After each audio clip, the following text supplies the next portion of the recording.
Imagine you didn't have breakfast this morning. How would that make you feel? Hello, Sage. This is Cody. Or how? Wait a minute. Oh, oh yeah, yeah, yeah, oh yeah, yeah,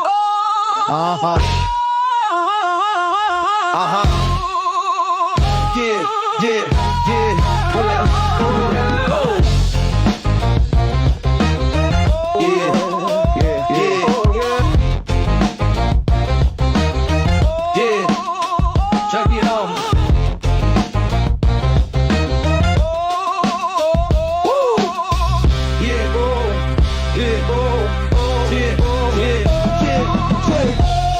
Hear the echo in the night sky, with stars and headlights entwine. Tales of diesel and determination, living life beyond the white line. There's a stretch where silence roars, sirens hum a solemn tune. Every journey writes a saga in the glow of the highway moon. Sage outcast portrait, where the big lows, big roads meet. Talking miles, talking metal, every ridge, every ride, every week. Sage outcast portrait, on the yard to the last white line. If it's trucking and bones, deep hustle, tune into that state of mind. Keep the fire burning bright, while the world wait the night, through the miles, to the time, we ride on. In the endless climb. In the endless climb. In the endless episode.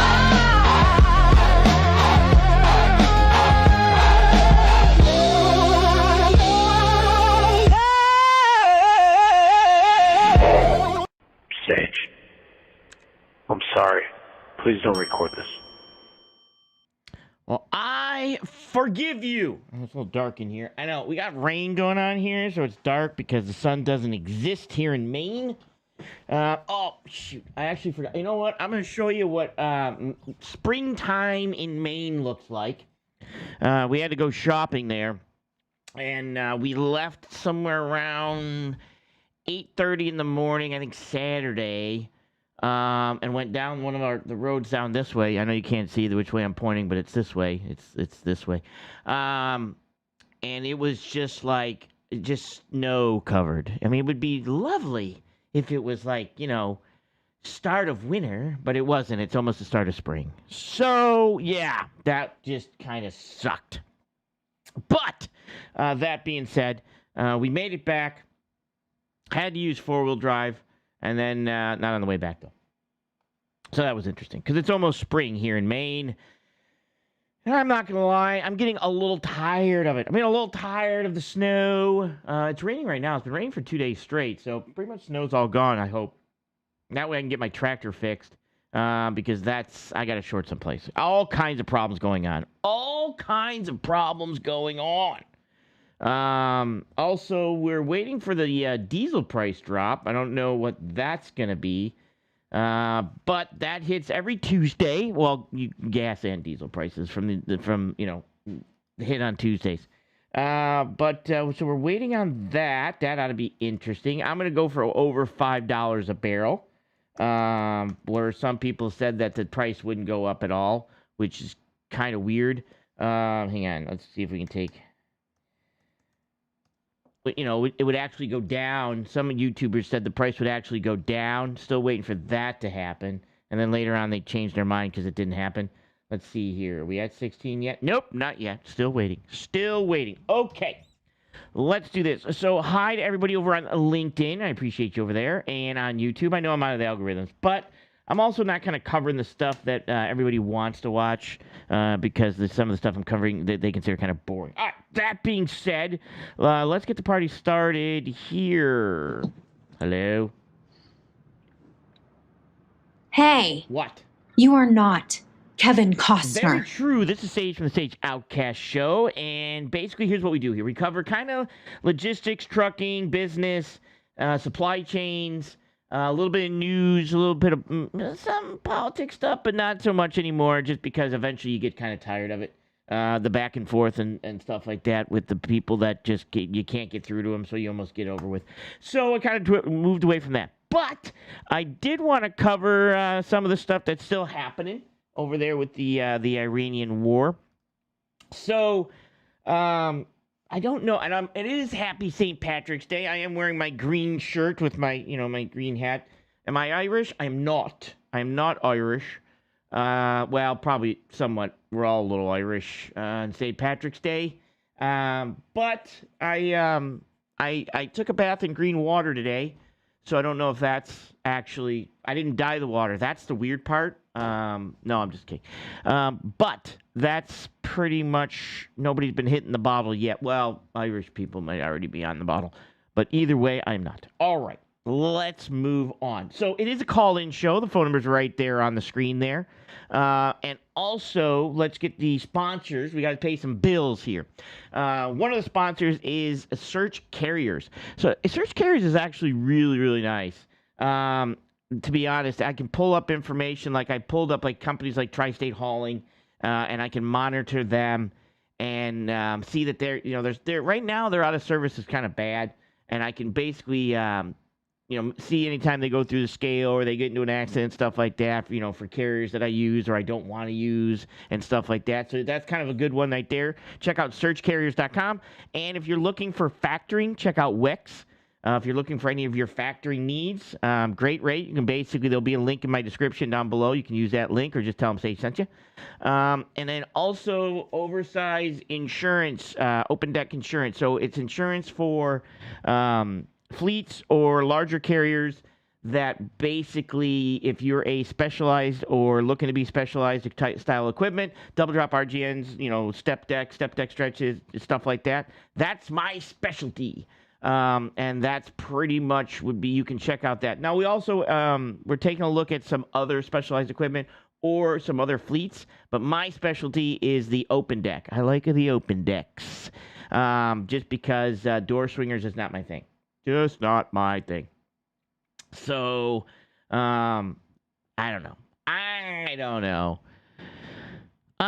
We got a lot of stuff going on that I'm not exactly sure. I guess the security chief was just unalived over there, and we're now. So I have a question. Actually, I have a question. I don't have. Well, one of our people in the Discord has a friend named Steve. I don't have a friend named Steve, but I hope someday to have a friend named Steve, because normally I get a little confused.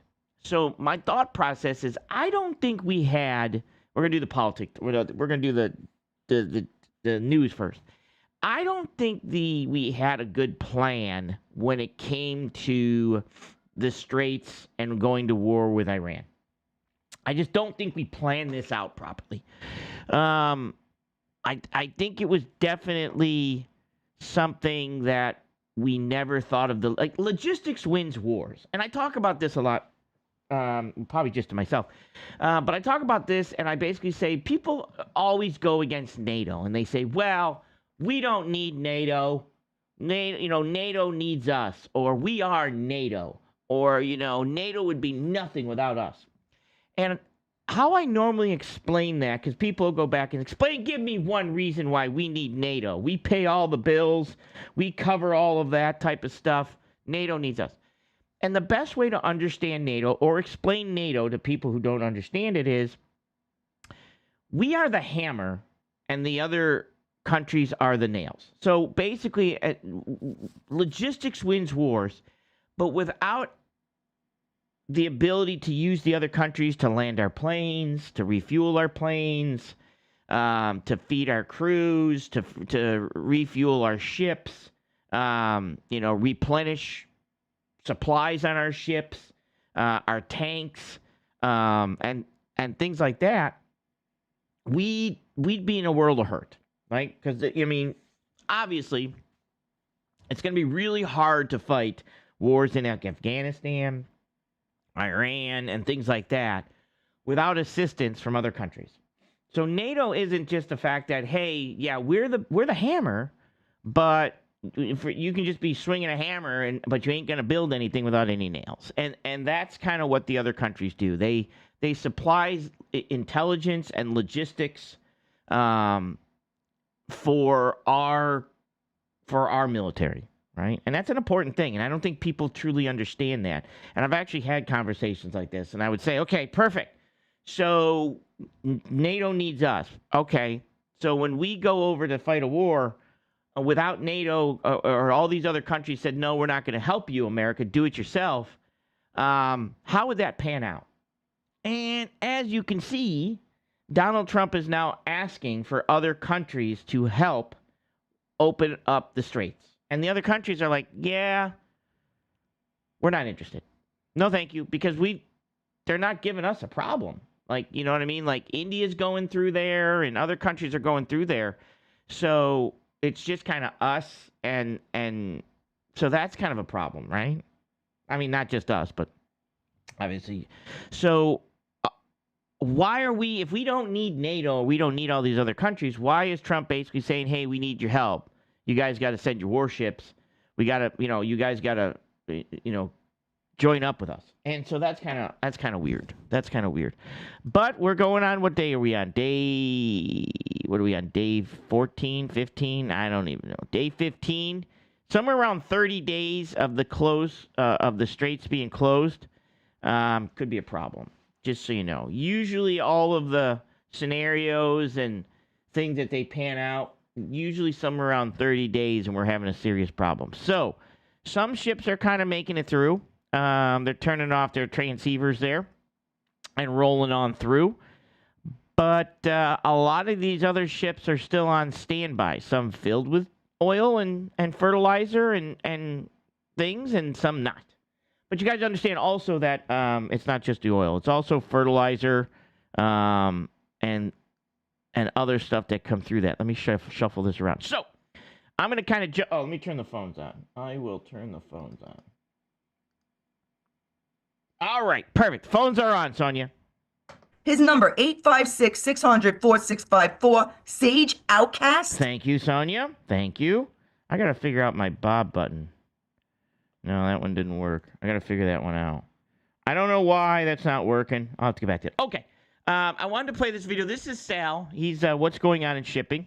Good guy. He's a good guy. Wish him happy anniversary. Of what's going on with shipping. All right. Is the Strait of Hormuz safe for shipping right now, Mr. Secretary? No, it is not. That's one of the objectives at the No, it is not.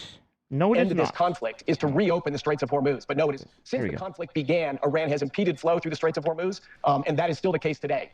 Looks like time for the U.S. Navy to do some freedom of navigation. I'm your host, Sal Mercogliano. Welcome to today's episode. So that was Energy Secretary Chris Wright on MSNBC, or NBC, I guess. It's NBC. NBC's Meet the Press, talking about the situation in the Strait of Hormuz. So a couple of things. Number one, right off the bat there, the fact that the Strait of Hormuz isn't a priority is a problem. I mean, we're going to handle it later in it. I mean, this should have been upfront an issue. I don't think we need to do everything sequentially. We can do things concurrently, and that seems to be a big... Now, what he's talking about is they basically said, look, we didn't, we're doing this one step at a time. This was Pete Hagstaff. Basically, one step at a time. And we're going to, first thing we're going to do is bomb Iran and then destroy them and destroy this. And then we'll go get to the straits and make sure that those are open. That's not how it works. That's a bad idea. Issue. But in this episode today, we're going to give you a Strait of Hormuz update, give you the latest stories about what's happening. We also want to update some other stories going on, because believe it or not, this is a channel about global shipping, not just the Strait of Hormuz, although if you watch this channel for the past 2 weeks, you wouldn't know that. But there are other shipping issues going on. And in a quick note, too, yesterday, March 14th, we did not drop an episode, so my apologies. I've been doing pretty much daily episodes on the Strait of Hormuz, but we did not have one yesterday, number one, because I needed a Strait of Hormuz break. Second of all, it was my anniversary, my 34th anniversary with my lovely wife, and we spent that day together. And more importantly, she got me a great gift, which some of you are probably eyeing right now in the back of the picture right here. That's right. I got myself a Lego Maersk new ship. I got the old one up there, got the new one down there. Going to be putting that together. I'll keep you posted on that as we go along. All right, if you're new to the channel, hey, take a moment, subscribe to the channel, and hit the bell. So you'll be alerted about new videos as they come out. So first, 5 quick stories from around the globe. Sweden boards a sanctioned tanker suspected of sailing under false flags. So a lot of interesting stories coming out of the Baltic over the past couple of weeks. Number one, Baltic had been iced up pretty bad because of the winter situation. Really difficult to get traffic moving. But this is the second ship that Sweden has boarded, largely because of false registry, a stateless vessel. We've talked about this a lot regarding the U.S. seizure of Venezuelan tankers. Under the UN Convention of the Law of the Sea, there's a specific article that allows you to board what are called stateless ships, ships that are not properly registered. So according to the story, the Swedish Coast Guard, supported by the Swedish police, boarded the 228-meter CL1, approximately 20:30 local time on March 12th in Swedish territorial waters. Authorities have opened a preliminary investigation into the suspected violations related to the lack of unseaworthiness. The tanker was displaying the Comorian flag, but Swedish officials said the vessel does not appear in the Comorian Hang on. ship register, raising suspicions they're sailing under a false or unverifiable flag state. This has been a major issue with a lot of nations around the world, sailing ships without proper registry. You have to be registered in a country. If not, you are a stateless vessel.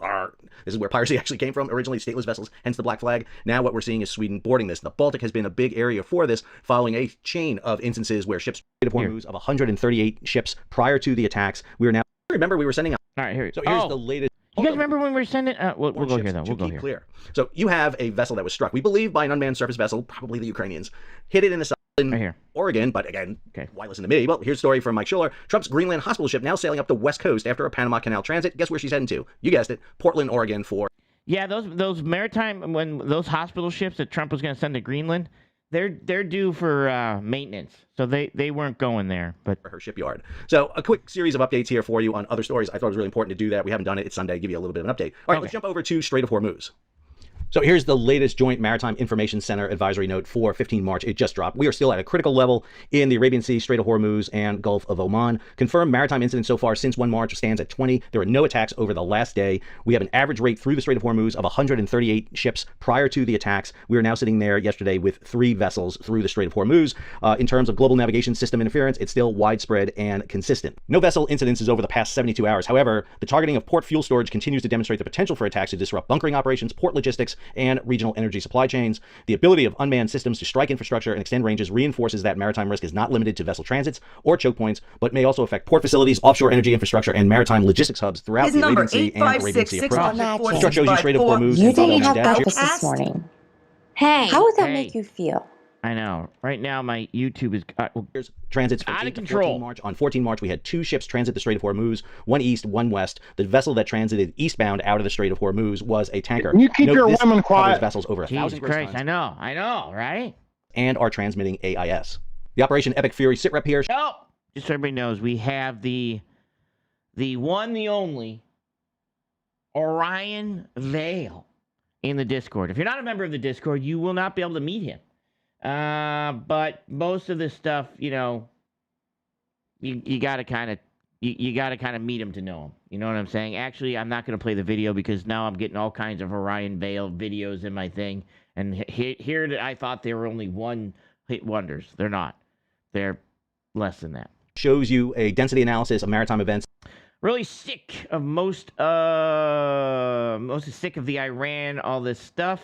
Most of the stuff you're seeing on TV is AI videos, bro. I don't watch TV. That are reported to the UK MTO from 1 to 12 March. Again, you have a couple of areas of kind of high concentration. That is the area in and around the Strait of Hormuz and just east and west of it. The other area of note is all the way up the Persian Gulf near the Kuwaiti, Iraq anchorages. And we're still getting massive amounts of anomalous AIS positions and jamming in and around the Strait of Hormuz. The maritime threat level remains at a critical level over the next... That's a jamming right here. If we go here, a lot of this stuff here, you can kind of zoom way in. If you zoom way in... Oh, I lost spot. You can kind of see where they're all bunched up on top of each other.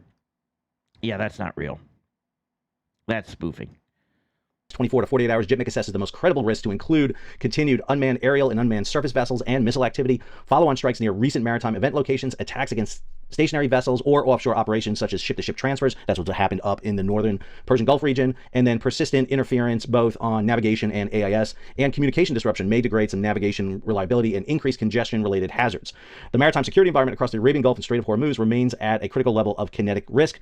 While there have been no confirmed attacks in the last 72 hours, previous attacks suggest that vessels which are anchored, drifting, or operating predictably may face elevated levels of exposure. This, I think, is crucial. I'm not sure why it's not highlighted, but it really should be. There remains no confirmation of mining in the Strait of Hormuz. I don't think there's a better graphic than this that really demonstrates the situation in and around the area with the absolute drop-off. Now, the problem is that we don't... some are saying there's mines, some are saying there's not mines, so we don't know.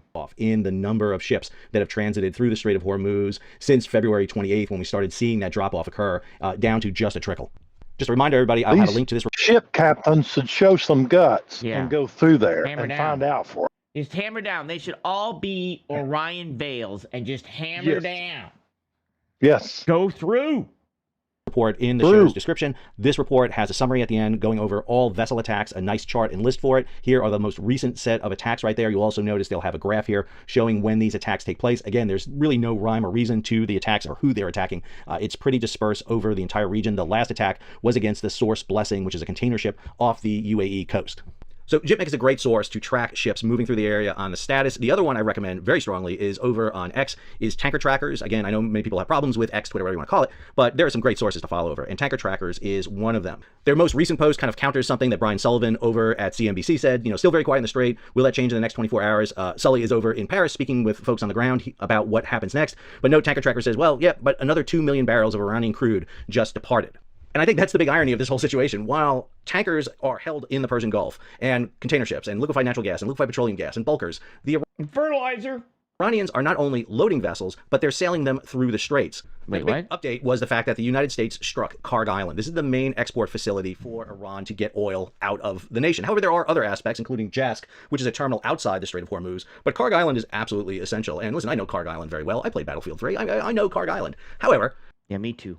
Karg Island was hit, but they didn't hit the oil facilities. Instead, what the U.S. targeted was their military facilities. The story by Mike Schuller over G-Captain. Trump warns Iran's oil lifeline at risk after major U.S. strike on Karg Island. Now, while there are plenty of images from CENTCOM showing you these strikes on Karg Island, while there are many images showing you the strikes on Karg Island and the damage afterwards, I think the most telling came from Tanker Trackers, which shows not one, not two, but 3 oil tankers loading at Karg Island right now. Iranian oil for export out. Again, I keep going back to this. I know I've mentioned this before on the show. We did an earlier episode about this, that if you want to target Iran's oil, I mean, again, you don't want to hit the infrastructure because, again, that causes irreparable damage and that raises the stakes in this. I still think a strategy of grabbing or halting Iranian, you don't have to seize them anymore. You just have to stop them from coming out of the Strait of Hormuz. I don't understand why Iranian oil tankers are running in and out of the Strait of Hormuz and going to India. There was 2 that went to India. I mean, it's not like it's one. It's not hard to spot a fully loaded Iranian oil tanker. It really isn't. I'm not. Yeah, they're kind of confused on that also. Why would we? Okay. Not exactly sure what is going on here. However, in the meantime, the Iranians are hitting back. This story, UAE's Fujairah port stops some oil loading operations after a drone attack. So the suspension came hours after the U.S. attacked military targets on Iran's Karg Island export. Fujairah, outside the Strait of Hormuz, is the outlet for about 1 million barrels per day of the UAE's Murban crude oil, a volume equal to about 1% of world demand. According to Halima Croft, analyst at RBC Capital, quote, the IRGC, this is the Islamic Revolutionary Guard Corps, is sending a message that there is no safe harbor in this rapidly expanding conflict. The fact this comes hours after the U.S. strike on Karg Island also signals that Tehran will not let Washington control.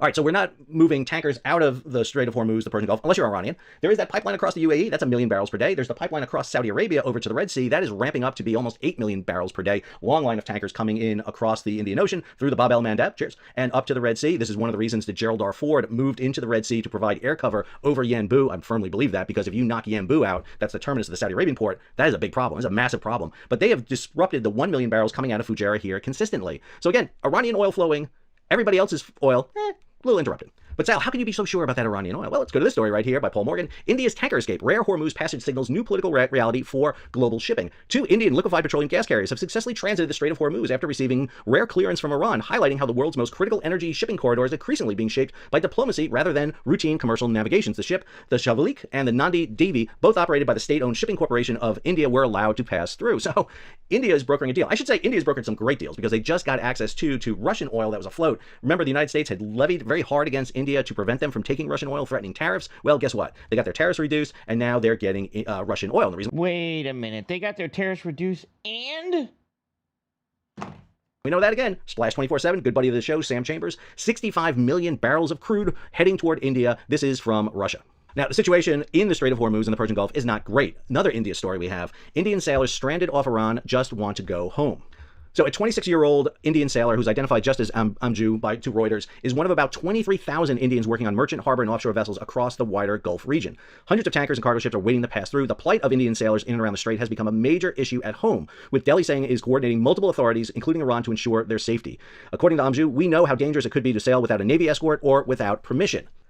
So the vast majority of ships in the Persian Gulf are foreign flag ships that have crews, and the vast majority of mariner crews come from basically 6 countries. They come from Philippines, number 1, India, Indonesia, China, Russia, Ukraine. There are, however, other nationalities in there, including 5 U.S. ships that are still freaking trapped in there that are not able to get out because, again, not sure what's happening here with the U.S., why we're not doing at least getting the 5 U.S. ships out. Yeah, you would think they would be at least helping the 5 U.S. ships out, right? I mean, you'd think, right? I think that's one of the things the Navy should be doing here is protecting U.S. commercial ships. But again, we're not just getting ships running in and out. There's some other ships running in and out too. For example, this one right here. Lured by profits, some ship owners brave mines and missiles to sneak oil past Iran. A handful of Greek ship owners have sent crude oil and dry bulk tankers through the Strait of Hormuz during this conflict. At least 10 ships operated by Greek companies and at least 2 Chinese-operated vessels have sailed through the strait between Iran and Oman since the strikes on March 28th. Companies involved include shipping magnate George Procopio, I know I'm not saying that right, I apologize, my Greek is not great, Dynacom, and Emberico's family's Oleolis Management, according to 6 industry sources familiar with the matter. The 2 companies did not respond to requests for comment. I'm shocked by that. Iran's military struck several ships moving through the narrow channel, vowing to keep it closed and warned that oil will reach $200 per barrel. At least 16 ships have been attacked, including Greek-operated vessels hit by drones. So, a Greek shipping owner who has money at the forefront. I'm shocked. I am shocked to learn about gamblings going on here. From my favorite movie, Casablanca, by the way. Absolutely the best movie. With the best lines ever in a movie, bar none. All right, Greek shipping owners. Understand, Greeks are the largest single nationality of ship owners, 16%, followed by China at 14%. Greek shipping owners are unique. Not to stereotype anyone, but Greek ship owners, when they see an opportunity for profit, are going to run at it. When you're chartering ships for $500,000 a day, they're going to do it. Now, you should be asking yourself, Sal, what about the crews? Well, the crews are receiving a 100% bonus to sail through that region. I should note that the minimum wage for mariners is $680 a month. that doesn't sound like a lot. So if you're a minimum wage sailor, if you're a wiper, it doesn't sound like a lot if you're told to just go through it. $600. Oiler, you know, the very low level there, a steward of some kind, you're maybe making $23 a day. So you're doubling that. Now, truth, upper level mariners make more than that. We're talking about $1,000 to several $1,000s per month to make that. So they're making more money. It is a drop in the bucket for the money these companies are making, but weighed against the risk, I'm not exactly sure it's good. Now, the ITF, the International Transportation Federation, has worked out agreements so that if mariners want to not sail through the region, they should be allowed to be repatriated. However, those in the Gulf are kind of stuck there right now because of air traffic issues, and those who are outside the Gulf who sit there and say, I don't want to go through the Persian Gulf, you can go home, but I guarantee you, you will not have a shipping job again in the near future. Finally, we have this story. President Trump calls for Allied warships to secure... Okay, this is the one that kind of confuses me, guys. Now, remember, they said that we knew what we were doing. We were already prepared. We were ahead of the game. We were ahead of the curve. We were basically like, hey, you know, we planned on them closing the straits. We knew exactly what they were going to do. Okay. That sounds about right. Or the Strait of Hormuz. So in a Truth Social post on Saturday, President Trump called for many countries, especially those affected by Iran's attempted closure of the Hormuz Strait, will be sending warships in conjunction. And those countries said no. With the United States. Now, again, he repeats that the military capability of Iran has been 100% destroyed, but it's easy for them to send a drone or two, drop a mine, or deliver a close-range missile somewhere along or in the waterway. Oh, they said no in a good Christian way. Yes, correct. Correct. Good Christian way. Yeah. It's not like 100%. There was another way they said it, but I just can't repeat it. Right. We can't say that live here. 100%. I mean, I'm not a mathematician, but I'm telling you, 100% means nothing's coming out. This is a little bit less. And when you talk about a little bit less, this is what gets insurance companies and shipping companies a little bit, verklempt here. This is the problem we have. True. If you tell a military guy you have a 99% chance of success, they're going to run at it. If you tell a shipping company there's a 1% chance you may get hit by a missile, mine, or something, they're going to sit there and say, where's my backside? How do I defend against this? What's my upturn here? Should something happen? It's a different type of risk management. Story goes on here. Hopefully, China, France, Japan, South Korea, the UK, and others that are affected by this artificial constraint, I think it's artificial, I think it's being created here, will send ships to the area so that the Hormuz Strait will no longer be a threat by a nation that had been totally decapitated. Well, President Macron of France says he's not sending ships into the region. He announced that the other day. India and Pakistan have ships in the area, but they're only escorting from outside the strait through, and it's not clear any of those other ships or other nations are really going to help. If you go back to the Red Sea scenario that we saw happen with the Houthis from December of 2023 until today, it's still going on. What we're seeing is European nations, the Greeks, the Italians, the French, escort ships, but only their own ships. That's who they're escorting through the region. Maybe each other's ships, but they're not escorting really anybody else's. So it's not clear. That's weird. That's weird. That this is going to help. President Trump goes on here. In the meantime, the U.S. will be bombing the hell out of the shoreline and continually shooting Iranian boats and ships out of the water. One way or the other, we will soon get the Hormuz Strait open, safe, and free. So I want to make you aware of a couple of key things. We've talked a lot about mines and the potential of mines in the Strait of Hormuz. Good friend of the show, Chris Cavas and Chris Savello. I've been on their podcast. I was on their podcast last week, the Cavas Ship Podcast. They have on this week 2 experts in Navy mine countermeasures, actually a former Navy Admiral and a former Navy Captain who are specialized in this. I heartily recommend go listen to that episode. I'll have the link right here for you. I was in last week's episode. They had the former commander of 5th Fleet, Vice Admiral Fozzie Miller on, and then me. Definitely a big, huge difference there between Fozzie and myself. But this week, their series on mine countermeasures was really good. Now, granted, there's a little bit of acronym happiness in there, and they do a good job at defining that. But if you want to understand the capabilities of U.S. minesweeping, that's what you need to go see.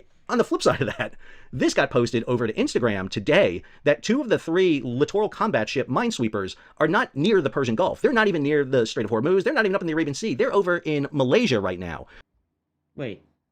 So if we knew they were going to do this, why would we have 2 of our 3 minesweepers 4,000 miles away? Anybody know? Anybody know? What's up, Stuck?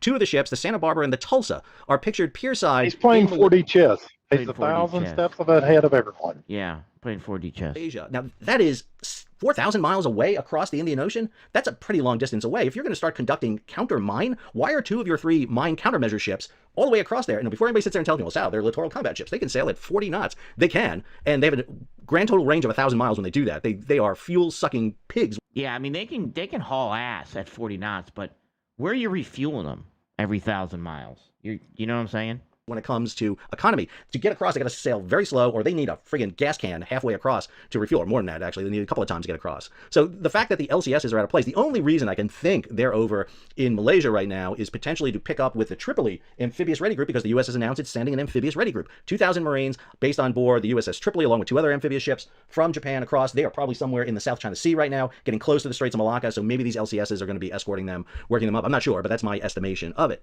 Finally, last thing. What should the U.S. Navy be doing? Now, I'll be clear. There's staff members at U.S. Fifth Fleet in Bahrain and back in Tampa who have this plan. They know how to do this. The Fifth Fleet War Game book has this. They've planned this for 40 friggin' years about what do we do in the case of a closure of the Strait of Hormuz. But right now, as you heard from Secretary Wright at the very beginning, that's not our plan right now. Our plan right now is to degrade Iran, and then sequentially we'll start worrying about the Strait of Hormuz. Why would you do that?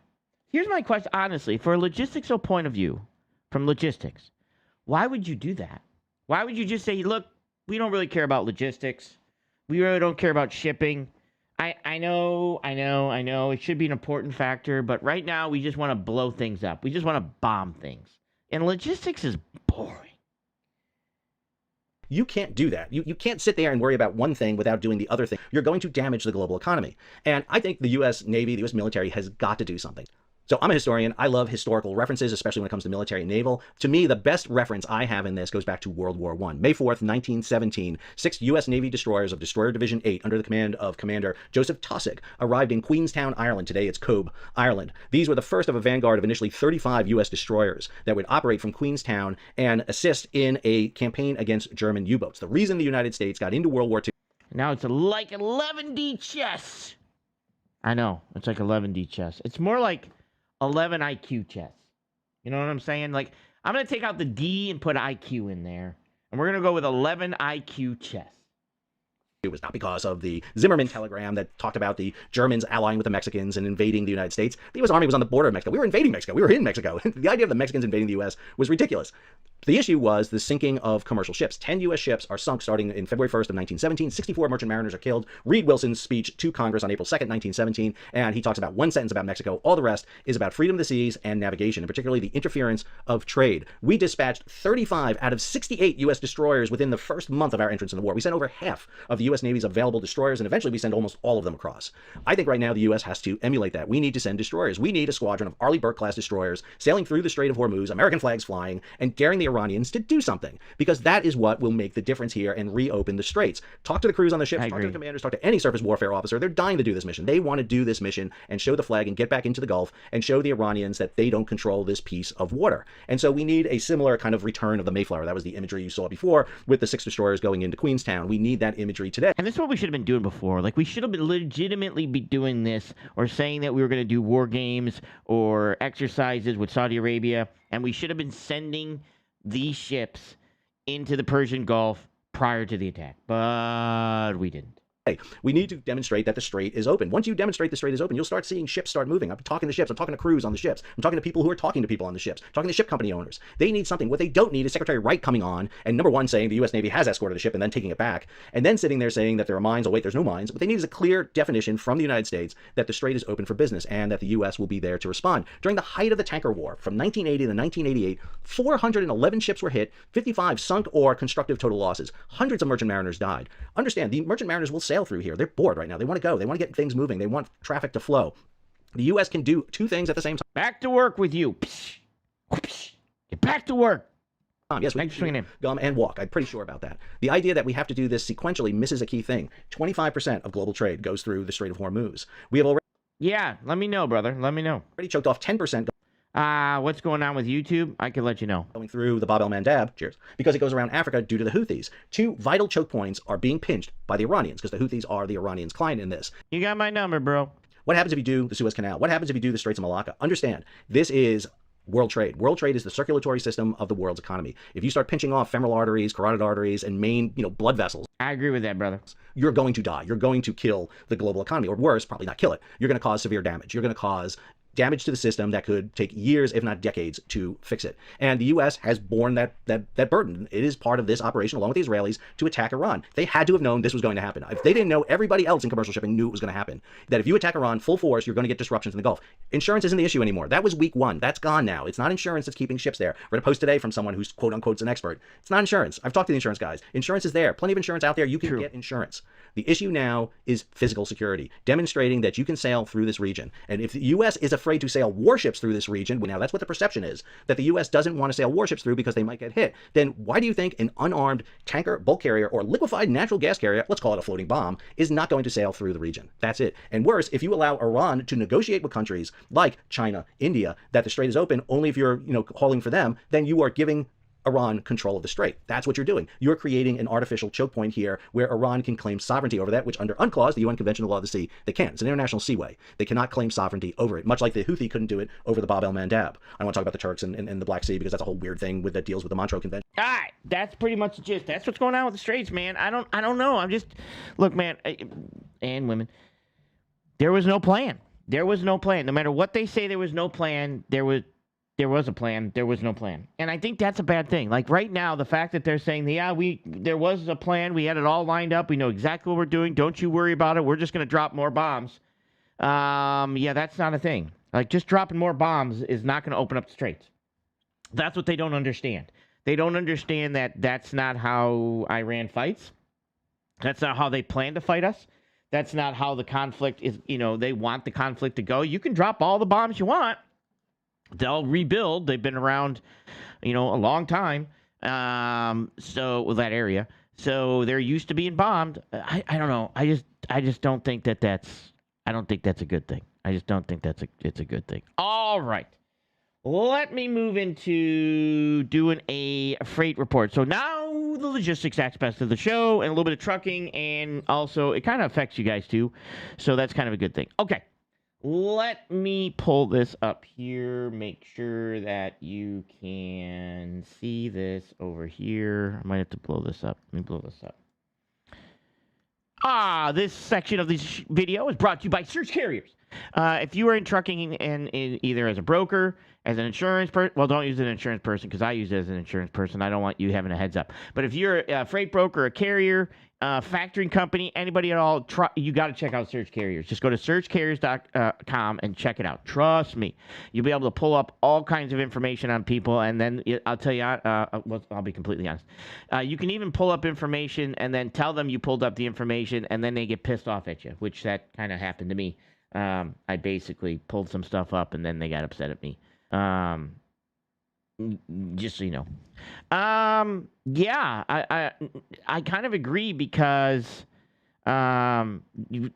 first Israel kind of dragged us into this war, and now we want to drag Europe into this war, and I don't think that's that would be good for Europe, to be completely honest. I could see you basically saying you're so glad that Europe isn't helping us, the U.S. anymore.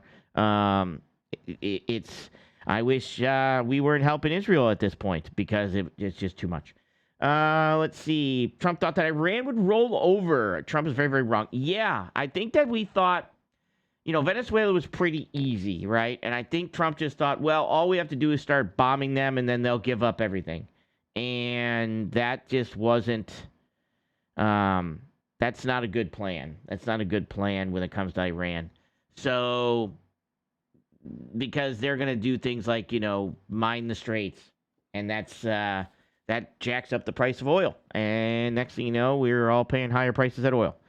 150 to 200 ships in February. Trump said 48 out of 50 ships sunk, and it's done. What was he talking about? I don't. You're asking me what Trump was talking about? I don't know. I don't know what he was talking about.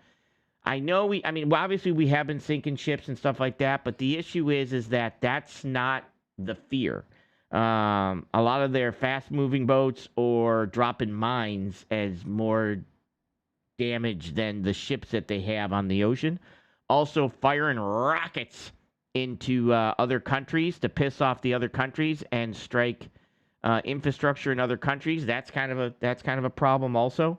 I think he said he didn't expect that, to be honest. We didn't expect them to hit other countries. I don't understand why not. But yeah, they want oil to be $200 a barrel. So that's the other one of the other things that people don't seem to understand. And I even watched another yo-yo that he was I don't think he understands that oil is a global traded commodity. So even if we did no oil exports in the United States, that doesn't lower the cost of oil, because oil's, that just puts more demand out there, which raises the price of oil, and oil is traded, it's a global commodity. So that doesn't really do it either. So I don't understand what they were thinking on this one. I got nothing. All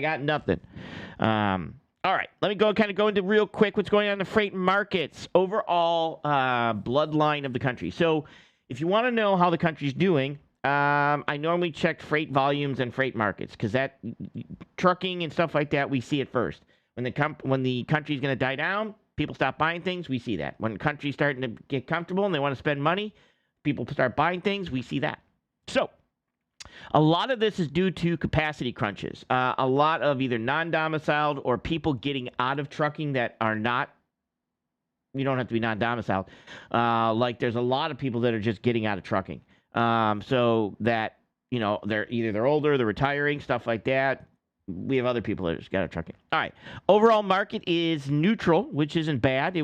Trust me, it was way down here in the green, and this green is bad. Green is easy to find trucks. So if you're in trucking, for shippers, this is great. If you're a shipper and it's easy to find a truck, that's fantastic, because then you can pay less money for a truck.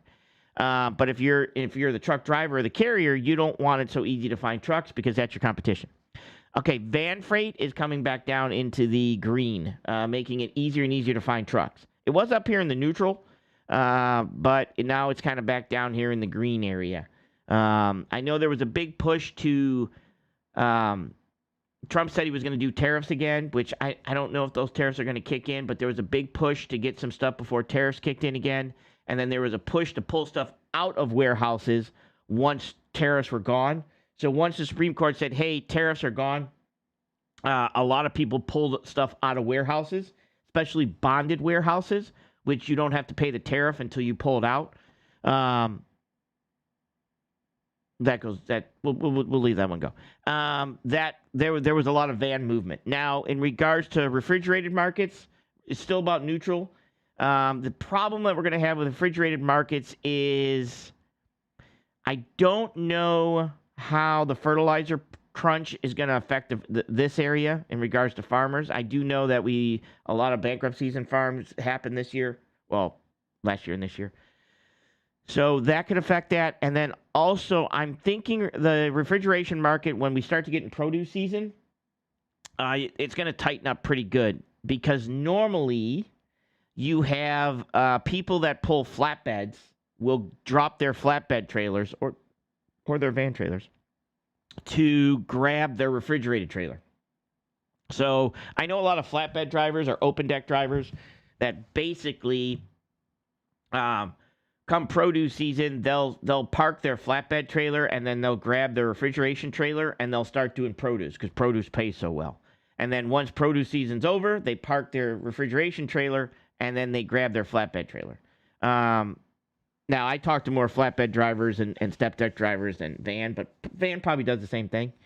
So, but right now the issue is flatbed is a very tight market right now. So it's very hard to find a flatbed truck. So if you're in flatbed or you're looking into getting in flatbed, right now is a good time.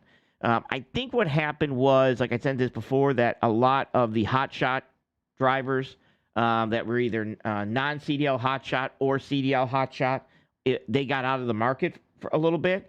And it's easy to get out of market when you have a hotshot, because you just have a pickup truck, either a 250 or 350 and a 40-foot trailer. So it's easy to park that trailer and just use your truck to drive instead of using it as a commercial vehicle. So I think that was kind of a big drop down in regards to that. All right.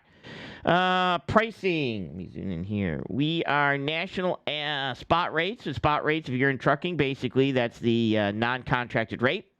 So you're looking at van at about $243. I wonder why they don't have tanker on here. That's weird. That's probably what we got to get an update from Orion Vale. Very important one of our group. You guys, you wouldn't know it or not. You got to join the Coast Guard to find out what that's all about. Don't Google it, because if you Google that, your algorithms in your YouTube will go to crap, and you'll never forgive me. So, flatbed, again, has jumped up from $272 to $294 spot rate, almost $3 a mile for flatbed, which is pretty good. And then refrigeration is $285, drop down but stable. All right, I'm going to draw you some little squiggly lines on a piece of paper, and you guys are going to take my word that it's important information. Here we go. First one. Below is a truckload volume, which is a measure of the national truckload freight demand, how much freight that's out there. Takeaway from this chart is volumes are slightly higher at this time than they were in the prior years. That means there's a little bit more. Let me zoom in here. It's right here. Right here. This line right here with the little arrow. Freight volumes, which means there's a little bit more freight out there, which is a good thing. That means that we're buying or selling more products. Maybe that's just stuff going to build more bombs. I don't know. Whatever it is, more stuff is moving by trucks than it was in the previous years. That's a good thing.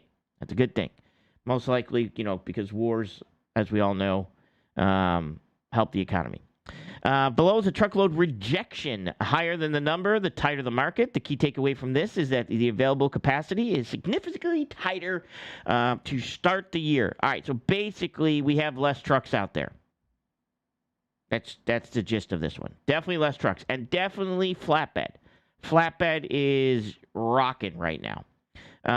So that's pretty much that one. Let's see. Rejection. Red is flatbed. Green is reefer. Van is dry. I've got to tell him to fix this. I will email him after the show, because it's the third week in a row that he doesn't. So I'm thinking that flatbed is red, green is reefer, and white is van. Not van is dry. Van. Okay, so as you can see right now, this is basically saying that it's 3 times harder to find a flatbed than a van. So if you were driving a flatbed or an open deck, step deck, hot shot flatbed, you are definitely able to demand more money than if you were in a van right now. And then reefer's right in the middle. All right, that's nothing there. What do we got this one here? This one here shows the spot loads posted on Truckstop for each week. And we are popping up here. Well, we're about the 5-year average still. We're riding the year of the 5-year average. So to be completely honest, that looks about right. About the 5-year average, we're right there with freight volumes. And this chart below is basically showing the takeaway from this is that the ongoing decline in active brokerages, like I have a brokerage, is no longer slowing down. So we're no longer losing. Like for a while there, freight brokers were booming, and then freight brokerages starting to, call it quits or go bankrupt or become failed brokerages like mine, allegedly. Well, that trend is starting to level off. So it seems like we're not losing brokerages. Okay. Here is some of the other stuff I wanted to go over. California has canceled approximately 13,000 non-domiciled CDLs due to the requirements issued by the federal government. Federal government's coming out there and saying, hey, we're going to cancel your non-domiciled CDLs. Now, I'm okay with this because technically, if you have, like right now, if you're in hazmat, your hazmat's good for 3 years, but your license might be good for 4 years. You got to get your hazmat redone before your license is, it doesn't just stay on for that 4th year. You got to go get your hazmat redone. Like your medical card. If your medical card's good for 2 years, but your license is good for 4 years, well, you got to get your medical card done before your license, in the middle of your license renewing. You don't have to wait for your license renew. So for me, if your green card ends in the middle of your license, my opinion is, yeah, your license should be void until you get your until you get your green card done. Like, I'm okay with that process. That makes sense. Just like your medical card, just like your hazmat. Like, you can't pull hazmat. You can't, your CDL is no longer good if you don't have a medical card. So in my opinion, that if your green card is up and it's time for you to go get that, then I don't know. I have to get my CDL to get into strip clubs for free and discount and vape stores. Well, that's why we all have them, Billy. That's why we all got them, to be honest. It's not for driving trucks, because I don't drive a truck anymore. Anyways, the FMCSA final rule went into effect, restricting non-domiciled CDLs by limiting eligibility for foreign domiciled individuals who hold specific, verifiable, employment-based non-immigrant status. Well, that makes sense. This estimate that 97% of the current 200,000 CDL holders are ineligible. So about 200,000 are not holding the valid eligibility through a thing. Flatbed rejections are... I hear a lot of losers even checking green cards. Are they? Are they checking green cards? What I've happens heard if that, you? yes. What happens if you don't have a green card? How do they? What's the plan there? Well, I guess there's no deal. No deal. Jesus, there's no green card, yeah. That would be horrendous. Florida is reviewing a bill that would change charge trucking companies $50,000 fine and impound their trucks if they're caught employing undocumented drivers. Yeah, I'm okay with that too. If they're undocumented, like, drivers, basically. Now, realize that a document would be a driver's license. That would be a document. So I'm kind of confused on that one. But if they're employing people without a driver's license, that's, I'm good with that, fine. Okay, so what happens? What does the free market do if you get rid of 200,000 or 300,000 drivers? What do you think the trucking market actually ends up doing? Well, they make harder pushes for autonomous vehicles. So Congress is moving to formalize the autonomous vehicle framework with the advancements of the Self-Drive Act of 2026, H.R. 7390. If this is enacted into law, this would lay the groundwork for autonomous trucking. So you got to be careful what you ask for. Now, here's the problem I have with that. Here's the problem I have with automation. That's the law of unintended consequences. The law of unintended consequences. This is true. True statement. So here's the problem I have. Okay? Now, although I do want safe drivers, and I would, obviously documented, and a driver's license would be documented, and I do want safe drivers. I do believe that the CDL mills that are just pumping out drivers, we got to go after those. We got to have better training and things like that. I 100% believe that. But in regards to not allowing, any type of foreigners or undocumented, which are now documented once they get a CDL, to have licenses or kick them off the road and stuff like that, remember, those people are paid money. And then they take that money and they spend that money. Because they got to eat, they got to have clothes, things like this. So they spend that money. Yeah, but they don't all spend it here. They send it home. Well, not always. They spend it here because they have to eat here. So they're spending money. Robots don't spend any money. So the more robots that are out there, although it saves money, because manufacturing and trucking companies will, can put people behind the wheel and stuff. Take people out from behind the wheel and put robots behind the wheel. Those robots aren't spending any money. And although I know nobody likes the immigrants doing it. And again, we need safer people, and I could say this 100 times. People spend money, robots don't. Just keep that in mind. Those drivers paying taxes as well? Those drivers are paying taxes. They are paying taxes as well. And unfortunately, or fortunately, however you want to look at this, they pay into things like Social Security and taxes and stuff like that, but they don't get to take the money out. Right. It's just part of the deal for them. I don't know. When they spend SNAP money on food, they are not spending their money. That doesn't help the GDP. Yeah, but if they're driving trucks, they're being paid, and then they're being paid the money that they get while driving trucks. And just so you know, GDP, you might want to look how GDP is measured. GDP is actually measured. There's a way to measure it. All money spent is that. No, most of them put down as independent contractors and don't pay taxes. Wait a minute, what? Most of them are put down as independent contractors and they don't pay taxes. Most of them... Okay, so you're saying most of them are independent contractors and they don't pay taxes. Well, lots of Americans are independent contractors also and don't pay... Donald Trump doesn't pay taxes. So I don't understand what you mean by that. Like, so if you're an independent contractor, you realize that I think, like, lots of businesses don't pay taxes by the time they do tax write-offs. Do you understand how that plan works? You pay, yeah, right. You pay taxes as an independent contractor, but understand that, you know, I don't. I'm going to move on.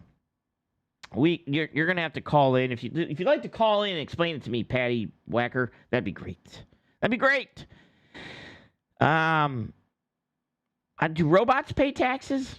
I don't know if robots are paying their personal taxes. Largest brokers authority show that the total number of active brokerages in the U.S. is 24,863, with a small net increase of 14 in February, down 18%.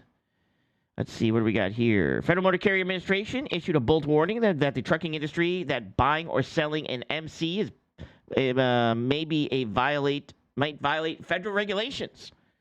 And could lead to enforcement actions. Oh, all you guys that are out there buying and selling DOTs, yeah, you might wanna get over that. Hey, it doesn't really matter. The IRS has the ability to go after Americans who don't pay taxes. Listen. The IRS fun has fact. That is a fact. Tesla had a $5.7 billion profit and paid zero taxes. Yeah, I don't understand. Like, what part of the tax thing they can still go after anybody who doesn't pay taxes in this country, if you're working in this country. Like, if you're working in this country, the IRS can still go after you for not paying taxes. Anyways, tariffs are going to get rid of taxes, so who cares? Allegedly. Oh, I forgot about that. Yeah, remember? Now, goddamn Supreme Court, now we have to pay taxes. In a Farm Bureau, the Farm Bureau Federation, in a letter to the White House, stated that the prices for fuel and fertilizer has increased rapidly since the closure of the straits. Ships moving through the strait account for 30% of the inputs. You don't pay taxes. Well, either. You pay taxes in like 5 years. Yeah, you haven't paid taxes in 5 years? Yeah, I have a lien against my property right now, but I mean I'm not paying it, so like it doesn't really matter. Yeah. So what's going on with him? And but you're not legally here. Are you legally here? Are you a legal citizen? No, I'm serious. I'm serious. I haven't paid taxes in 5 years. You haven't paid taxes? Like they don't do anything, right? They're just going to put a lien against your property. My property's valued less than what the tax liability I have. Yeah. So you're basically like no loss. Yeah. So the IRS came after you and they put a lien on them. So they just put a lien on the foreigners on the foreigners' feet. Yeah, they do the same thing, right? Like but they can't take it. Like they can get it in a sale, right? They can get the money. If I sell my house, they can't physically take my house from me to the lien because the house is valued less than the amount I owe. So by law, they can't take the house. So unless I sell the house, they'll never get their money. Right. Right. Yeah. That's lots of people do that too. They just don't pay them. Is what you can opt out. It's called the exempt. When you fill out your paperwork, right, for a W-2, you put exempt. Yeah, see, that's an American's figuring out how to not pay taxes. So, right. Almost everybody I work with does that. There's probably 50 people who work here. Like, we all do that. And y'all don't pay taxes? Must be nice. I mean, most of us don't. I got to get a job where you work. They don't. The deal is the IRS, even though they had Doge, right, is so far behind that they're likely not to catch you, and by the time they do, right, it's too late. They can't do anything at that point anyway. They'll tell you they're going to, right? They'll threaten you, but they'll never do anything. The amount's too low, right? Like they're not going to fight in court to come and get $50,000. Somebody. Not paying taxes will increase the inflation. Inflation of what? Gasoline, food, housing. What? How's that? Yeah, probably increase the inflation. All right, so let me close this one up here. Let me close this one up here. I don't think these people know what we're talking about. I don't think they do either. Yeah, to be honest. they might. I don't know. Seems like they're just saying words. Yeah, pretty much. So we ran into McClown. No, McCrown? McClown. McCrown. McCrown CO LLC. Good guy. I put some. I think he deletes my messages, or I think he has me blocked. Let me see something, because we'll get to this one in a minute. We're gonna do this other video because I haven't watched this other video. Yeah, he deletes my messages. I don't know why he deletes my messages, because I left a message on this one here. So I've got to tag him real quick. So give me a second, everyone. I have to tag McClown because I always tag people if I'm talking about them, so we can kind of go over this stuff. So this is McClown. At MCC. There he is right there. All right.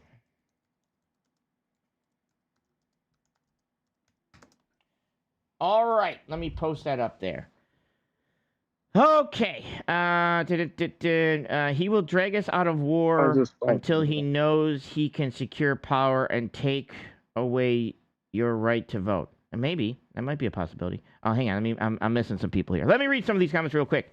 Not paying tax will increase, but yes, they will. Okay. Can you explain how they will slap interest on it? On my inflation? They're going to slap interest on my inflation. He will drag you out of war. He won't drag you out of war until he knows you can't secure power and take away your right to vote. It's like a consumer perverse bankruptcy. That's Burt costing $299 million. Hang on. The IRS loves to come after smaller cases because it's way easier than the rich people can fight it. So yeah, you are paying a prime target at $50,000. Okay. Supporting Trump is the most anti-American thing you can do. And ice plate. 100% ice plate. All right.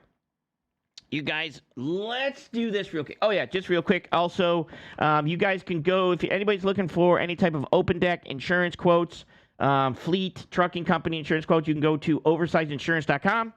And then you can just book a meeting, and if you're open deck, I'll meet with you. I'm meeting with some non-open decks, but if you're open deck, I'll meet with you. There's NARC right there. And search carriers. Okay, I'll be doing some commercials for these right there. Let's listen to McClown. I haven't heard this one, but I'm gonna probably have to speed it up. Probably gonna have to speed it up a little bit. Let me see what we got going on in this one here. Good morning. Oh, okay. Just so you guys know, he's a company driver who advocates for owner-operators and business owners and he's never been an owner-operator or a trucking business owner, but he knows how it works or something. Well, listen. David here with McCowan Co. LLC. I'm just going to start. Problem is, I tried to reach out to him, but I'm not on TikTok. I'm sorry, not TikTok. I'm not on Telegram, and I'm not going to sign up for Telegram, so I'm just not, I don't know. Throwing these things out here to kind of highlight these achievements that these people in high places throw out there to make all trucking think that we're moving forward. So this one comes off of Del Prax's LinkedIn, Freight Validate. Okay. And it sounds great. I'll show you right in here. I'll post it up on here. He goes into a long thing how they did all these emails and they were in connection with Derek Bars and they were recommending that they quit, do something about selling MC numbers and things on Facebook pages and encrypted accounts. And I agree with that. And that's all great. That's been illegal for a long time. Matter of fact. Well, it's a fine line. It's both. It's a fine line. It depends on how you do it. But it's wrote out in a way to make anybody just off reading the post, just like reading the caption, that, hey, the FMCSA is doing nothing or is doing something, when actually they're doing nothing. They just put out a fraud alert saying, hey, don't do that, guys. Yay, that's fucking nothing, a big nothing burger. But if you guys don't read these articles and actually comprehend them, then you think, hey, they're doing stuff to fix trucking. And they've been doing this for 30 plus years, moving the ball down the field. Wait, the FMCSA hasn't been around for 30 years, have they? Actually, I think they might have. Slow. I don't think they've been around for 30 years, to be honest. And surely never fixing anything, but giving the appearance that they're doing something for trucking. When the clear problem for trucking to be fixed is simple. Regulations. AFFTRA. That is what will fix trucking. We have to have a mandatory minimum freight rate to give incentive to drivers and carriers and shippers and everybody to run above cost plus profit to have safe highways and safe equipment and predictable wages for drivers, you have to have a stable rate. You can't have an up and down, boom and bust. You got to have stability. Got it. So we're looking for socialism in the trucking industry. Okay. You got to have a mandatory minimum driver wage of $1 a mile to give incentive for good drivers that are qualified to come out and actually work this job. Right now, we don't have that. You could train 10 million drivers to be professionals, and those are 10 million drivers that wouldn't get a job. Hey, do you guys think, do you think money makes you a better driver? If I were to offer you $1 a mile, does that make you a better driver? Like, does it, like, I've always argued this because I can pay you $100 a mile, right? But I can't force you to use the money to fix your truck, right? Job today. More money will make me a better driver. Yeah, no money in the world would make you a better driver. Just not going to happen. Carriers, they don't hire them. It's not in the business model. The business model is who is the cheapest. We need to get a 3% cap on a broker. To give 3% cap on a broker, so that I could only make 3%. That's kind of slave wages, to be honest. Like, I don't even know any business that can function on a 3% on a broker. Because I think, does he mean 3% after expenses? Or does he mean like 3% before expenses? Them incentive to move the ball down the field for the carrier. When their pay is based on how much they put in the carrier's pocket, that fixes almost everything in the industry. Well, if that's the case, I don't give the money to the carrier. I have to give the money back to the shipper or back to the customer, right? I can't just take the customer's money and just give you anything you want. Like, the customer's going to say, well, wait a minute, that's my money you're spending. Give that back to me, right? And you pair that with mandatory transparency before you book, and you have a utopia in trucking. You have an industry where honest shippers, honest brokers, honest carriers, and honest drivers can flourish and be hugely profitable and make our highways 100 times safer. Yeah, I don't know how that works. But the problem is there's so much fraud and corruption, like this guy here, Del Prax, I'm calling you out. You're making money off the broken system instead of trying to fix the system. You don't want to sit here and talk about how to fix the system. You want to figure out how to sell services to carriers that they got to buy to operate in a broken system to keep from getting ripped off. Let's be adults here and fix the system. How about it? How about we actually worry about the families going out of business every year? How about we actually do something for once in our freaking life that fixes something? Instead of all of this smoke and mirrors, bread and circuses bullshit that gets put on LinkedIn every day by these guys, it makes me sick. Makes to me sit here and see all this crap when really it's a bunch of nothing. It's nothing. Bunch of nothings. Congratulations, FMCSA. You made an announcement. Don't do something that's illegal. Oh, great. We already know that. They got just enough people working for them to cash the checks and stamp the paperwork. No. I agree with that. They definitely need more people. No staff for enforcement. There's nobody at the FMCSA. They are so understaffed. It's ridiculous. I agree with that. We got a lot of ICE people, but we don't have a lot of FMCSA people. We need regulations in this industry and guardrails that protect our industry, protect small carriers and drivers, and allow us to compete on a fair playing field without having to pay for it. It should be how it is. That's how the rules are intended for it to operate. Business fairness? I'm David with McCow & Co. LLC. I'll approve this message. I hope you share it. All right, I want to play this video because that's just one. Here's the problem I have with maybe you guys can explain this to me. Truck driver still in here? Or his wife must have not have called yet, or must have already called. All right, let me go back here, and this is the video I want to play. Did you just take it down?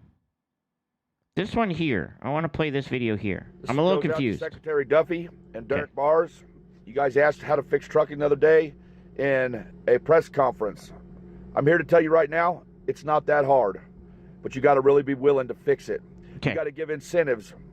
That's what it's going to take, is incentives to fix trucking. Oh, he didn't delete my stuff. Guardrails, some regulations. I'm gonna lay it out there for you. You can go look at this yourself. He's gonna lay it out, and I'm a little confused on how this works. It's called AFFTRA.org, and it works all together perfectly. All together. It's going to eliminate every bit of fraud, every bit of double brokering, every bit of things going on in this industry that's dragging it down and making it unsafe right now. Damn. And let me tell you about how that's going to work. Okay. We want a mandatory minimum freight rate of $5 a mile. As we all know, cattle haulers in this industry, in this country, they don't start. Mandatory minimum freight rate of $5 a mile. So I want to go this one step at a time. Mandatory minimum freight rate, $5 a mile.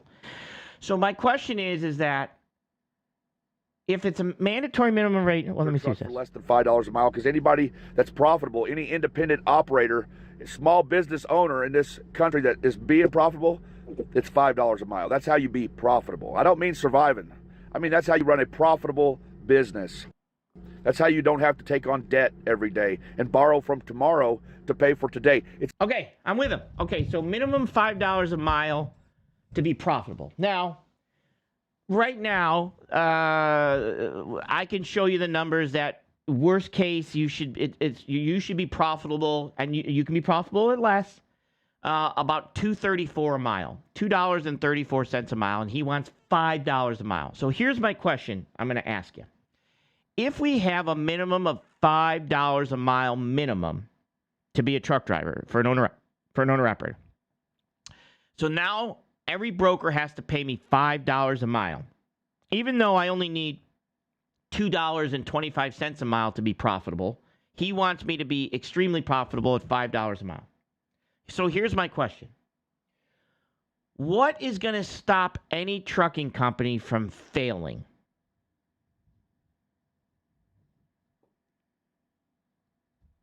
Because if the government came out today and said every freight broker, every shipper has to pay $5 a mile, I'm going to buy trucks.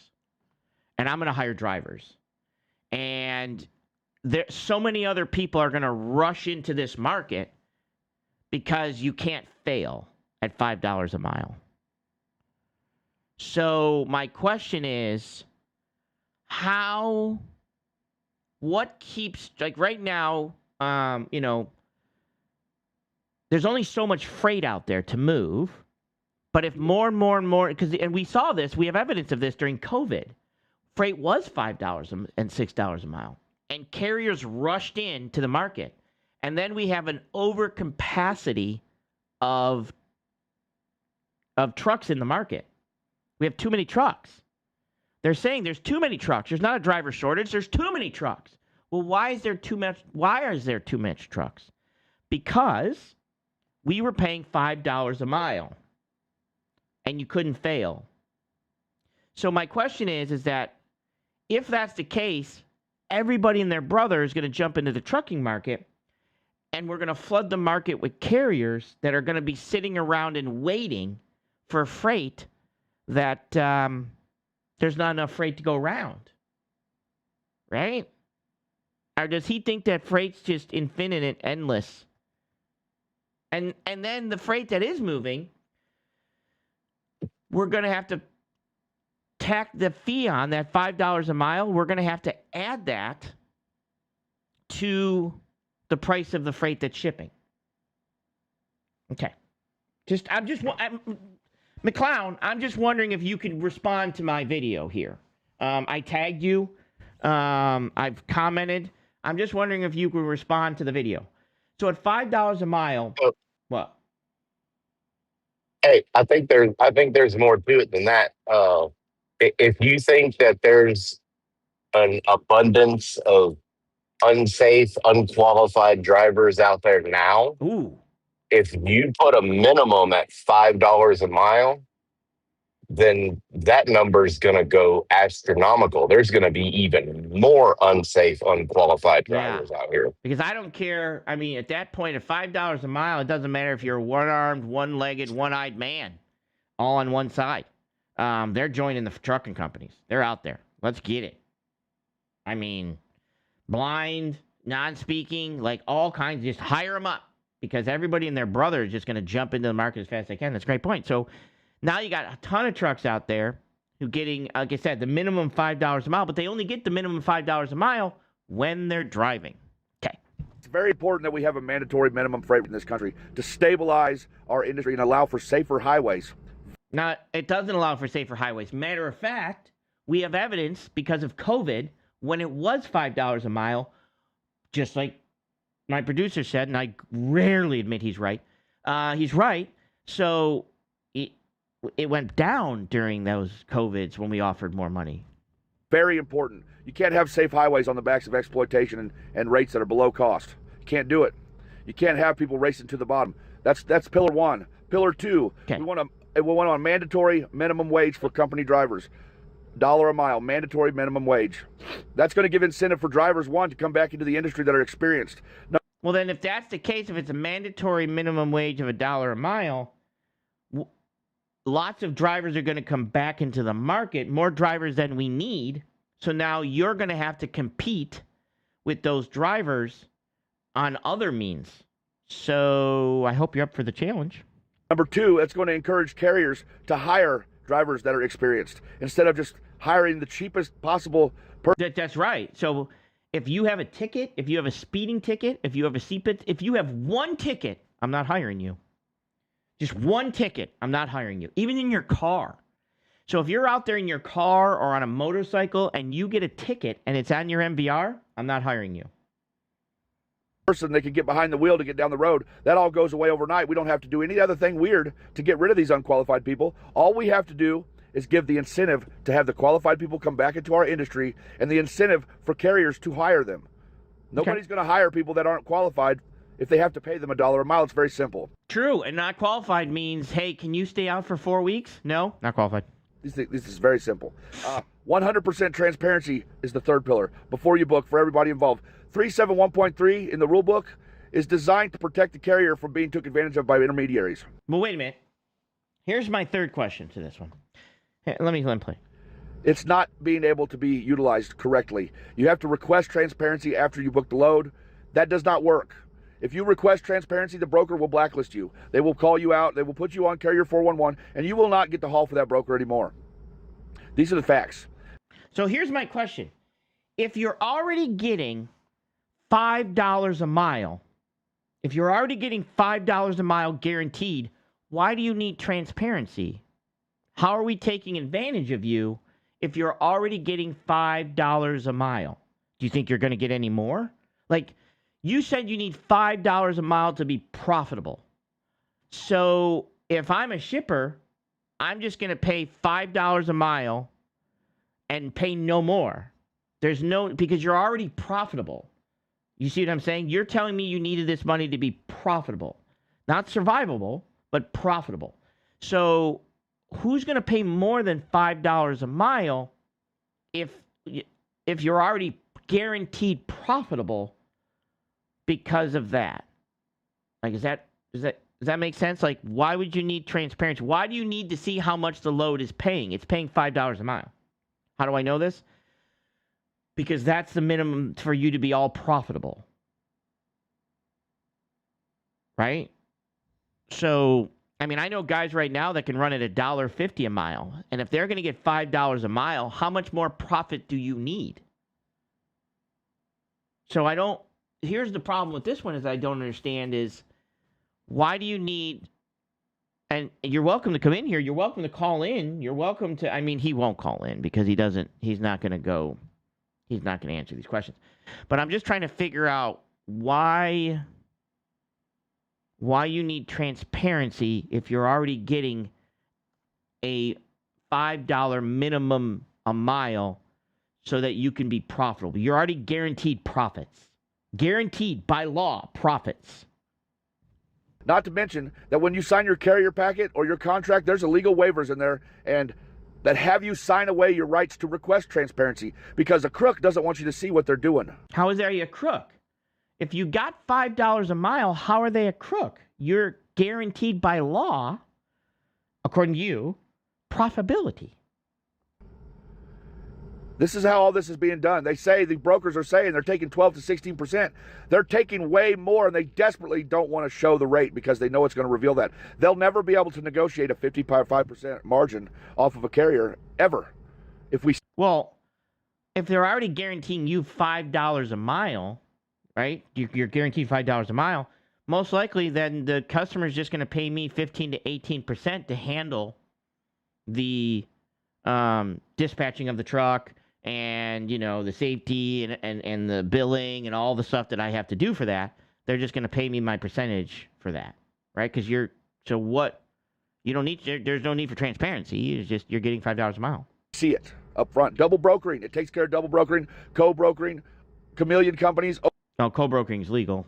Overseas brokers. All of those things disappear overnight when you have 100% transparency.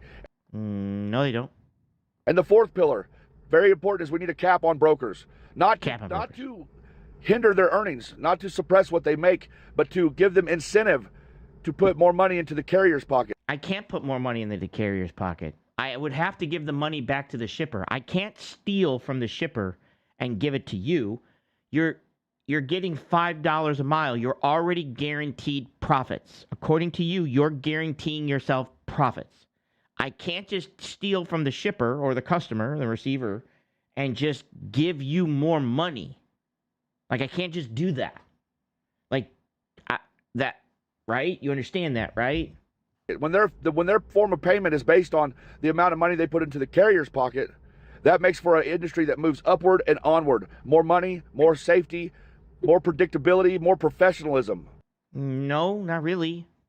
It gives them incentives to get better rates from the carrier. When we have a $5 a mile mandatory minimum freight rate in this country, and the broker says, hey, we need 7 or 8, and they'll get these rates up to where they actually reflect reality. No. Yeah, that's not going to happen. Like, wait, back this up. Does he know what he's saying? Maybe he doesn't. Back this up. More safety, more predictability, more professionalism. It gives them incentives to get better rates from the carrier. When we have a $5 a mile mandatory minimum freight rate in this country, and the broker says, hey, we need 7 or 8, and they'll get these rates up to where they actually reflect reality. Because these rates, they do not reflect any sort of reality at all. All this technology does with all of these... Well, that's why you want $5 for profitability. You said this early in your video. That $5... He's like Michael Johnson. He has no idea what he's fucking talking about. He doesn't even remember what he said 3 minutes ago. Not even 3 minutes ago. Yeah, 3 minutes ago. Like, he said he needed $5 because that's profitability. Not survivability, but profitability. That was his words. Well, he said survival. Not just surviving, but being profitable. So I'm just tweaking the words there. So I'm kind of confused because if $5 a mile is profitability, minimum, $5 minimum hauling cash, that's minimum. So I'm kind of confused because he wants $5 a mile minimum so that you can be profitable. But then he wants transparency because then brokers can get $7 a mile so you can be profitable. Well, I thought you were profitable at $5 a mile. Load board platforms is track who was a sucker, who took it the cheapest that day, and that moves the benchmark down. Now, I pay. There are some of my loads that pay over $5 a mile. I specialize in overdimensional freight. Okay? So, but my legal load, if I've got a legal load of, okay, so real quick, speed version. My overdimensional freight, I've got to take everything off that can be taken off. So if it can be unbolted, so it can be taken off and thrown onto a legal truck, like I might ship 3 tanks. Well, there are 3 ladders and 3 platforms that go with those. That goes with those tanks. But I take the 3 ladders and the 3 platforms and I stick it on a hot shot. And that hot shot, I might pay $2 a mile because he's only hauling, I don't know, 2,000 pounds and 30 foot of deck space. I got to pay him $5 a mile to haul 3 ladders? And then why would anybody haul... I mean, I'm just going to haul the LTL freight. I mean, not LTL technically. But the stuff that's so light that I'm going to still get paid $5 a mile. Yeah. If you're paid, why do you care? They don't care. Because that's just it. That's just it. Things. 4 pillars would fix this industry. All of them have to work together because we can't have... Remember, you need 4 pillars. So the first pillar you need is $5 a mile minimum. Okay. So you can be profitable. The second pillar you're going to need is broker transparency. I'm sorry. Well, the company driver thing was $1 a mile. So that's technically, whatever. $1 a mile to a company driver, which you technically can get if you negotiate, then depending on what you do. The third thing you need is broker transparency, because even though you're getting $5 a mile, you need to see what the customer's paying. I can tell you what the customer's paying. They're paying $5 a mile, because why would they pay any more? And then the last thing you need there is, what was the last thing? Mile if we don't have $5 mile rates. We can't have transparency if we don't have a cap. We got to have all four. Oh, my broker cap needs to limit the amount of money I'm allowed to make. Not a lot of money you guys are allowed to make, which I wouldn't do that anyways. But you want to limit the amount of money that the freight broker is going to make, and you don't expect freight brokers to say, well, fuck it. Find your own freight. And then if you don't have a freight broker just to find your freight, shippers aren't going to, good luck selling yourself to a shipper, because if you could sell yourself to a shipper now, you wouldn't use a freight broker. So the freight broker, the shippers are just going to pick their regular carriers, or the carriers that have, 5 or 6 or 10 or 15 or 100 trucks. They're not going to pick a one-truck carrier. If they can find somebody to do the same job that has 5 or 50 trucks, they're just not going to pick you. I just let that out there. These things work together, and it will work beautifully. The industry will be perfect. The problem we have that I'm finding is that carriers that have owner-operators they've had on for 20 years are desperate not to let the owner-operators know that they've been only paying them 75% of 75%. It's going to cause a whole lot of problems. Well, that might be what they make. Sometimes they do 80-20. Sometimes they do 75-25, 70-30. So that might be what they make. Brokers are extremely worried that they're going to be found out that they've been taking 55-60% on a regular. I'm not worried.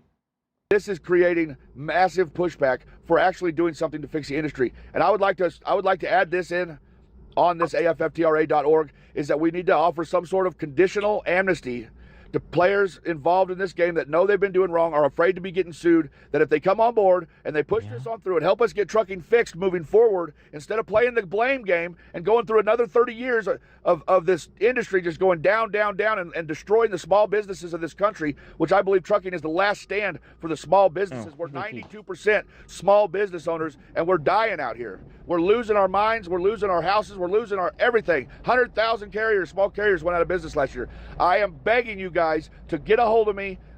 Read the AFFTRA.org. Go to the thing. I'm easy to get a hold of. We got a whole group. I have representatives in over 69 congressional districts in this country. We've got a group of over 600 truckers and carriers, and we're sick and tired of this, and we're reaching out. We're reaching out on every platform we can, LinkedIn, emails, FMCSA. We're posting petitions. We're doing everything we can, but we're not being heard. And if you're honest about what your questions are of how to save this industry, you need to get a hold of me. You need to get a hold of me quick, because this is how you fix the industry. Integrity and honesty has to be brought back, and it's going to... Well, you guys get the gist. I don't know. I've tried to reach out to him, but I'm not going on Telegram to track him down, because Telegram is crazy, and I'm just not entering that world. But I have tagged him in this video. Where was this guy during COVID when we were making bank? Where was he? Well, he was still complaining about all this? He was a company driver, like he is now. Oh, that's right. Okay, my bad. He's still a company driver, that's what I'm trying to figure out. Like, that's literally what happened during COVID. During COVID, everybody was making $5 a mile, so the entire market, everybody jumped into the market. And then we filled up the market with drivers who shouldn't have got in the market, who are unsafe drivers, and now we have too much capacity in the market because of all the money we were making. Like, we have historical data from just a couple of years ago explaining what happens if everybody makes $5 a mile. It's called COVID. Now we're trying to deal with the fact that COVID did that, and we're trying to get people out of the market and get trucking companies out of the market. But he wants to make it where it's $5 a mile minimum so that nobody can fail. I don't know. I don't know. Coming from a company driver? And he's coming from a company driver. And the company drivers, but he's tapped in. He's a tapped in company driver. So that. Oh, yeah. That might do it. Big difference. Big difference. Oh, for the love of God. Oh, he's not middle American. That's not middle American. He's not middle American. Not middle American. That being said, I'm going to duck out of here. I got to go back to work. You guys check out searchcarriers.com, especially you hauling cash, you lazy rat bastard. And then also check out oversizeinsurance.com. If you're looking for any type of insurance, go ahead and, yeah, I know, tell a shipper to pay me $5 minimum. Good luck with that. If you're looking for any type of open deck insurance or any type of commercial insurance, reach out to me. I'll get you hooked up like a tow truck in a good way. And if you're looking for factoring, go ahead and check out Wex. There should be a link down below. That being said, I'm out of here. Join the Discord. I'll put it on my community post. Join the Discord. That's where we have the best times. We play the funnest games. Just so you know. I can't let you in on the game, though, until you join the Discord. I'm leaving. Bye. Bye. I love this game. I love this game.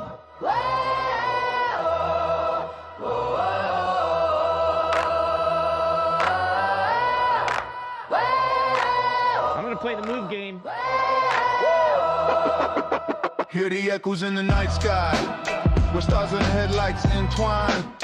Tales of diesel and determination, living life beyond the white line. On a desert stretch where silence roars, tires hum a solemn tune.